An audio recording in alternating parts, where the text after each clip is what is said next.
Доброго дня, любі друзі, глядачі. Сьогодні я розбираю Лонцін 300 Watch. Водянку 19-го року випуску. Ось моторчик. Причина розбору – стук в моторі.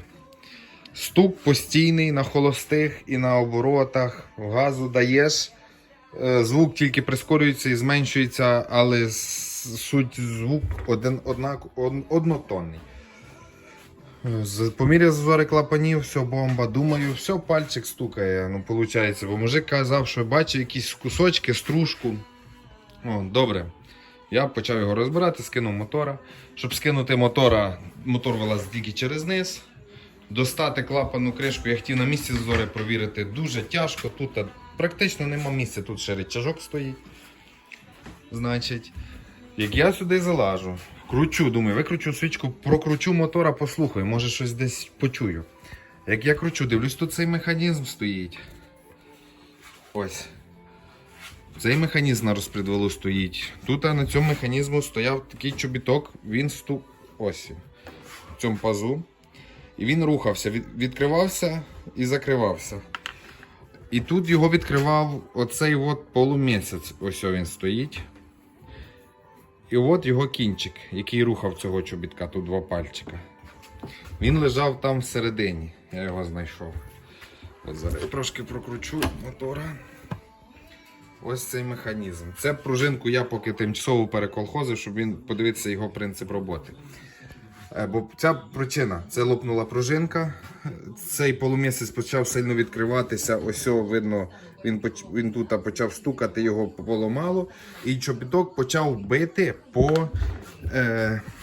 по гідрику, ось там. От він, виходить, так, прокручу трошечки, зараз вам покажу. Ось цей паз. І чобіток, виходить, відкривався, коли полумісяць цей був зломаний, і він стукав по гідрику. Як я це вичислив? Ще одне. В фазі, коли кулачки стояли доверху, клапан приоткривався випускний.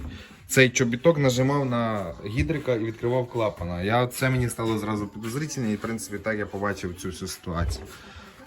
Зараз, поки цих механізмів окремо немає, тільки з розпредвалом, то я поки зроблю зараз, це все я познімав, зроблю сюди нормальну пружинку, щоб воно було жорстче, щоб воно не відбивалося, і буде чувак так і їздити. Оце в мене така причина стуку. Мотоцикл проїхав 6000 кілометрів, ну странно, звісно, для пальчика. Я вийняв фільтр масляний, подивився все, ну стружки немає нічого. Ну от така ситуація.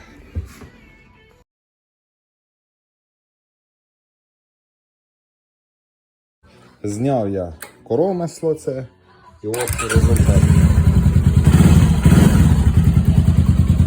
Нема ніякого постороннього звуку.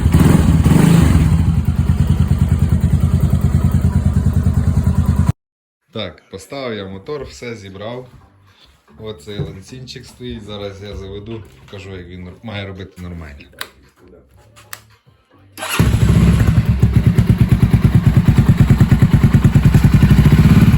Як чуєте, ніякого лишнього звуку.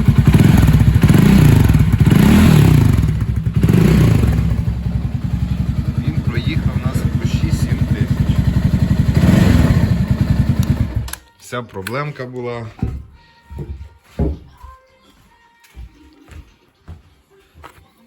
Оцей. В цій деталі.